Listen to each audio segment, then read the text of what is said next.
Bem, pessoal, hoje o vídeo vai ser uma resposta a um comentário de um vídeo até dos primeiros vídeos aqui do canal, né? Um vídeo que fiz como uma resposta a um vídeo famoso, né? E do canal Filosofia Vermelha, que afirma que Nietzsche é um conservador, né? E esse vídeo vai rendendo alguns desdobramentos, né? Apesar do pano de fundo ser esse vídeo, de certa maneira ser o próprio Nietzsche, digamos assim, também, né? Tem outras questões que de certa maneira englobam aqui a abordagem, né, que vai perpassar um autor muito interessante, que é o Carlos Henrique Escobar, o próprio Hegel, o Marx e o Engels, né? Que eu vou tentar mencionar aqui. Tem relação em certo sentido com a noção de teleologia e progresso, né?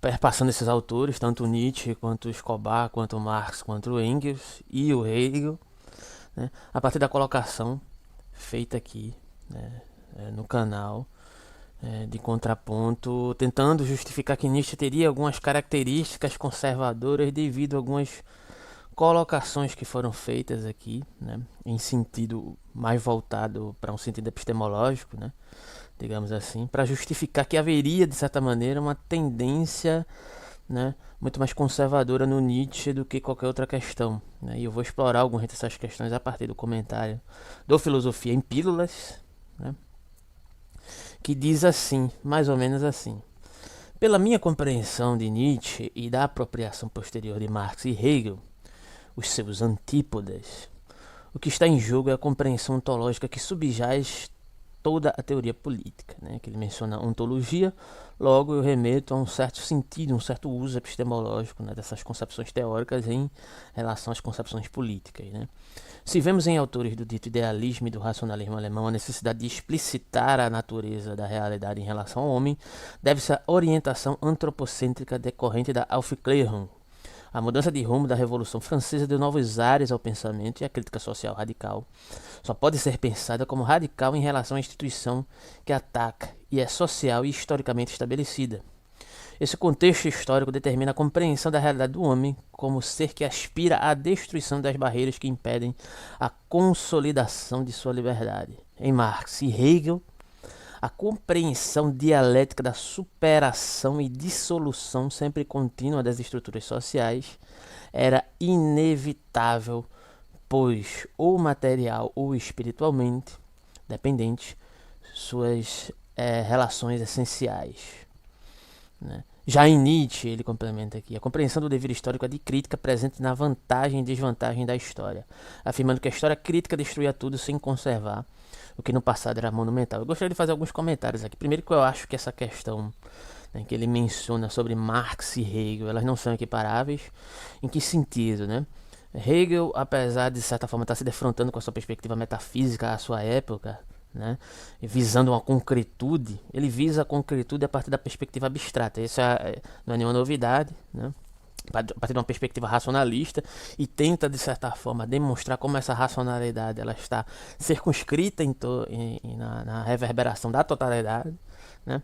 Só que o Marx parte de um pressuposto diferenciado. Hegel visa um movimento teleológico, finalístico, que vai desembocar na concepção do absoluto. Em Marx não existe essa determinação teleológica. Esse é um dos pontos que eu gostaria de abordar aqui. Então, esse sentido de progressivo, né, de superação progressiva, né, dos aspectos teleológicos ligados a esse sentido teleológico, em Hegel parece estar presente, em Marx em um sentido teleológico substancial, né, já nos parece não acontecer exatamente nesse modo.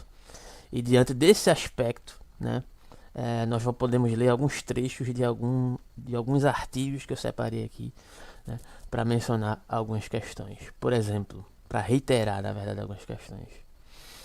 Por exemplo, Marx, dentre outros méritos, fornece elementos para a superação do logicismo hegeliano, que termina por comprometer suas fecundas considerações acerca do par liberdade e necessidade. Será a partir da análise do trabalho que Marx estabelecerá os nexos entre necessidade e liberdade, compreendendo-a como categorias complementares que se articulam através da categoria teleologia. A finalidade para o agir colocada pelo indivíduo reconfigura a causalidade já dada na esfera da natureza, tornando-a ponto de partida para a ação exercida no interior de uma liberdade atenta às condições objetivas. Compreendendo a teleologia como categoria específica do agir humano e presente só nessa esfera, Marx, na verdade, recusa a teleologia na natureza e na história, contrapondo-se a uma filosofia da história na qual o telos já estaria dado, de forma que caberia à filosofia reconhecer o seu desenvolvimento racional, tal qual pensava Hegel. Então, esse é um ponto, né? Apesar de admitir, né, de certa forma, uma finalidade circunscrita no agir social, né, no agir circunscrito através das perspectivas do trabalho ou do exercer do trabalho, né, dentro de um certo sentido, né, de nexo entre necessidade e liberdade, compreendendo essas relações como categorias complementares, né, que se articulam através de um certo sentido teleológico dentro desse contexto do agir social, né, já a perspectiva da natureza como uma referência progressiva, né, em um sentido desenvolvimentista ou progressista, né, na história e na natureza, né, não se desenvolveria em Marx a partir de uma perspectiva teleológica como pretenderia Hegel, né? Esse é um ponto. Então, quando ele afirma aqui, né, em Marx e em Hegel, a compreensão dialética da superação e dissolução sempre contínua nas estruturas sociais era inevitável, pois ou material ou espiritualmente dependente, suas relações eram essenciais, escreveu, diz ele aqui. Não, acho que ficou sem faltou alguma palavra aqui no meio, né? Mas o contexto histórico determinado teleologicamente em Marx, isso não existe em Marx, né? Então esse é um ponto. Aqui tem outro ponto, que é o livro do Carlos Henrique Escobar, que vai fazer uma abordagem interessante a partir de um determinado comentador, mencionando um certo sentido, né, de dialética presente ali em Engels, e o Carlos Henrique Escobar vai mencionar que essa compreensão, né, da crítica dialética em Engels, ela está um pouco deslocada. A gente vai ler uns trechos aqui para poder contextualizar, né? Carlos Henrique Escobar diz assim: Engels se empenha em recusar a dialética da identidade de Hegel e por aí encontra os temas do ciclo, como o tema do dever no ciclo como afirmação.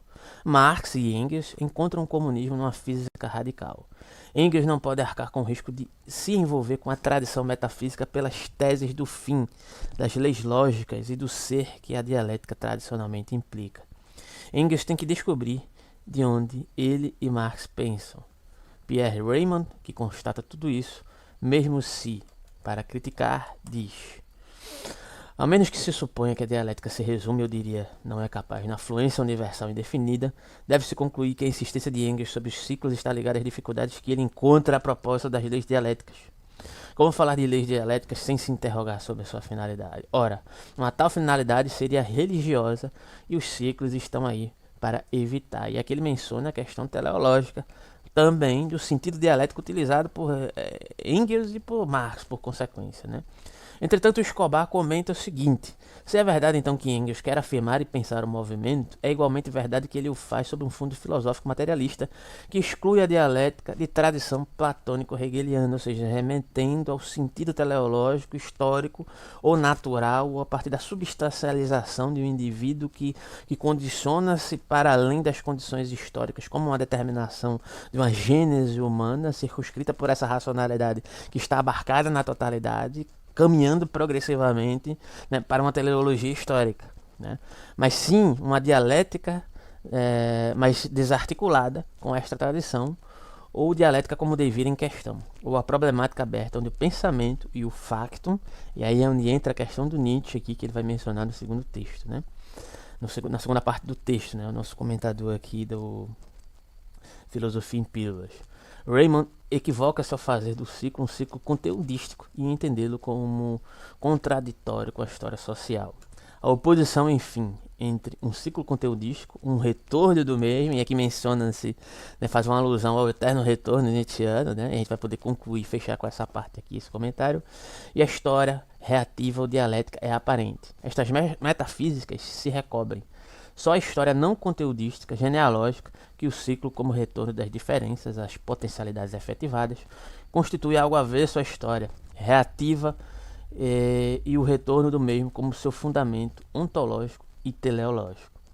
Não ter compreendido, segue Escobar, completamente em Engels, o tamanho de sua tarefa, tanto quanto a monstruosa originalidade dela, leva Raymond e muitos outros a criticarem seja o empirismo, seja a dialética da natureza, seja inúmeras outras aparências que os estudos de Engels tomam. Raymond, por sua vez, volta seguidamente à crítica do empirismo de Engels, lembrando o papel simbólico do conceito que Engels jamais tomaria em conta. Ora, Engels, tal como Nietzsche, parte de um empirismo superior, que tem como as representações não uma dependência de fundo, mas uma relação crítica sucessivamente renovada. Aí com que esse contexto aqui eu posso situar aqui a última parte do nosso comentário aqui do nosso amigo, né? Já em Nietzsche, a compreensão do dever histórico é de crítica presente na vantagem e desvantagem da história, afirmando que a história crítica destruía tudo sem conservar o que do passado era monumental. Aqui tem uma certa alusão a um sentido histórico monumental que por vezes aparece como referência uma certa tripartição do sentido de história que existe lá no jovem Nietzsche, né? Que Nietzsche olha para a história em um destes aspectos como uma certa referência, né, crítica para a perspectiva genealógica, só que posteriormente isso vai ser modificado. O sentido histórico vai desembocar muito mais para um uso genealógico do sentido histórico, que não necessariamente se divide nessas tripartições ou como uma referência dada, mas como uma referência a partir de um certo sentido de investigação genealógica, que a gente vai poder desdobrar, falar um pouco mais daqui a pouco, né? Além de criticar a categoria de progresso, isso é óbvio que Nietzsche faz essa crítica, mas aqui essa categoria de progresso, em sentido teleológico, diga-se de passagem, ela não está presente em Marx, assim como não está presente nesse sentido da visão da perspectiva dialética em Engels, mas isso não quer dizer que criticar a ideia de progressividade em sentido teleológico gere um tipo de impossibilidade de superação de um contexto social específico, tá? São duas coisas diferentes aqui na minha interpretação, né? Mas enfim, e aí ele prossegue, né, e diz: além de criticar a categoria de progresso, o que seria esta melhor que ontem? Uma sociedade não pode se aperfeiçoar, seja o que isso for. A categoria de sociedade, já que somos somente agrupamentos de indivíduos, a ideia de indivíduo também é bastante criticada no Nietzsche, né? As teorias políticas da modernidade, comunismo, socialismo, liberalismo, isso aí o Nietzsche realmente criticou bastante o socialismo, né? O próprio liberalismo, né? O comunismo por conseguinte, né? Enfim, né? Como ideais, como pressuposições, né, de negação da vida. Isso aqui está correto, né? E o que Nietzsche afirma, a autoafirmação do caráter dominador do senhor na antiguidade, independentemente das relações materiais históricas. Olha, quando Nietzsche se refere à autoafirmação do caráter dominador do senhor, ele está falando de uma tipologia fisiopsicológica. Ele não está falando de uma tipologia que denota uma localização social, né? Não é essa a questão, né? Mas o senhor, fisiopsicologicamente falando, é aquele que, de certa maneira, se sobrepôs, né?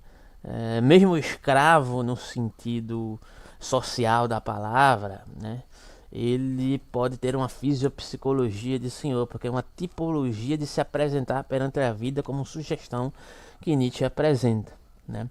Não é um elogio ao senhor no sentido da localização social e hierárquica, no sentido exclusivamente social e econômico que Nietzsche está fazendo alusão, né? Então, muitas vezes existe uma confusão aí nesse contexto, né? E outra questão também, Nietzsche não ignora completamente essa questão das relações materiais, né? Ele está falando a partir delas, inclusive lá na Genealogia da Moral, tem um momento que ele diz que, na verdade, uma fisiopsicologia adoecida, por muitas vezes, nasce justamente dessa impossibilidade de criar valores, por um ímpeto de dominação de alguém que cria valores num determinado contexto social e impõe esses valores àqueles que terminam se tornando submetidos ou subjugados em um contexto social e que, de certa maneira, acabam desenvolvendo um sentimento de culpa, né? E esse sentimento de culpa inicialmente é herdado da perspectiva de dívida, né? Que tem caráter material e social e econômico, né? Isso também está lá em Nietzsche, por incrível que pareça, né? Na genealogia da moral, né? E aí ele prossegue, né? Com George Brandes, a defesa de um aristocratismo superior, o niilismo político e todo o desencanto pela praxis como caso perdido ou utopia, em detrimento da afirmação do amor fati. Outra questão aqui também, né? Em Nietzsche, em certo sentido, né?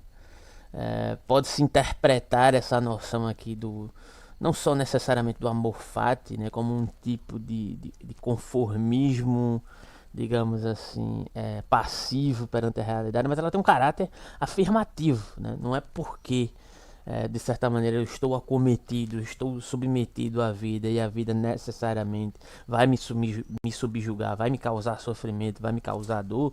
Eu não posso afirmar essa dor, essas contradições da vida ela mesma, referente ao meu corpo, referente àquilo que erige-se a partir das minhas características corpóreas, celulares, etc., abstratas, né, num caráter afirmativo e pujante. O desafio é justamente esse, né, a partir da ideia de amor fati, não afirmar um quietismo, mas afirmar a própria negação como possibilidade, né, digamos assim, de afirmar a vida em todas as suas condições, de se afirmar como senhor, psicologicamente falando, fisiopsicologicamente falando, mesmo que eu esteja localizado num local de exclusão, né.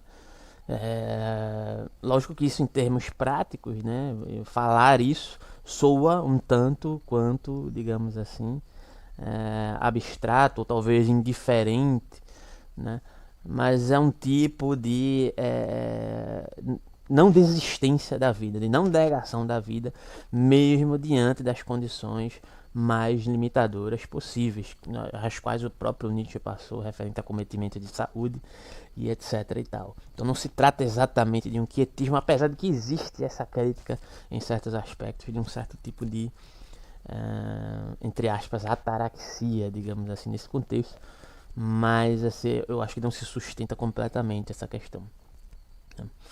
Mas aí prossegue, né? Ao aqui, agora, a afirmação do status quo que se reifica como um estranho a nos impedir de efetivamente nos realizar em sociedade.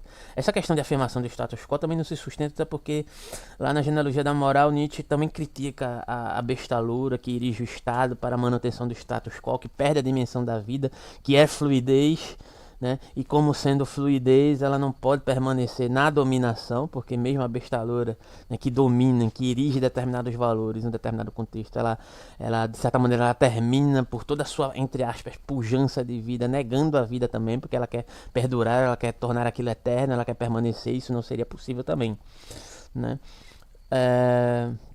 E aí prosseguindo, né? Se reifica como um estranho a nos impedir de efetivamente nos realizar em sociedade, ao mesmo tempo que nos narcotiza e a outros, rebaixando a percepção material e social a um simples trabalho de desconstrução e idealismo do eterno retorno. Nesse sentido, Nietzsche contribui para a direita conservadora, sendo boa parte dos nietzschianos europeus e a sua filosofia ser tão ideologicamente maleável. Essa ambiguidade mais apresenta que esconde o conservadorismo em Nietzsche. Olha, só para finalizar essa questão aqui e voltar para o contexto da teleologia, né, dessa desconstrução, eterno retorno como idealismo, né? O eterno retorno aqui pressupõe uma condição ética, né, para digamos assim, para uma dimensão propriamente material da própria realidade, né? A própria anedota, né, do demônio, né? E se um demônio viesse aqui agora e dissesse que tudo que vivestes, né, de uma determinada maneira e tudo se repetiria e uma vez mais e eternamente e etc e tal, quando existe essa anedota uma condição ética, né, para uma certa afirmação da condição material dentro da perspectiva imanente, ou seja, das relações materiais por si mesmas. Né? Não é uma alusão abstrata ideológica que se perfaz com o intuito de uma sobreposição idealista mediante um sentido de inação. Né? A partir dessa condição material limitadora, o que é que te resta agora?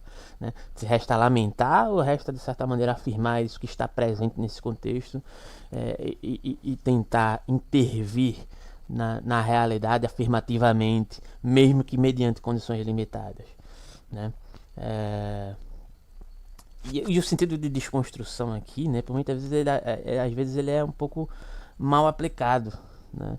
Parece que uma simples desconstrução é desconstrução abstrata, ideológica, racionalista, né? E não é o caso, né? É uma desconstrução de referências que estejam apartadas das condições materiais mesmas, ou das relações imanentes aqui, de certa maneira, no que se refere ao próprio Nietzsche, né? E aqui fazendo alusão aqui com a própria questão da concepção dialética em Engels e em Marx, né? Porque tendo por pressuposto essa não determinação teleológica, não há uma substancialidade da natureza do homem, apesar de dentro das condições, né, das relações sociais e do exercer do trabalho, Marx admitir, né, que existe um certo sentido teleológico na condição do próprio exercer, né, do trabalho, enquanto essa pretensa subjetividade social, mas ela não é determinada por um sentido progressivo e teleológico, que é algo que tanto Marx como Engels, né, criticam em certos aspectos, e o próprio Nietzsche vai criticar a própria ideia de uma substancialidade desse sujeito determinado por um ímpeto metafísico, né? Então, de certa maneira, dizer que Nietzsche é um conservador, né, ele tende a um conservadorismo por esses aspectos.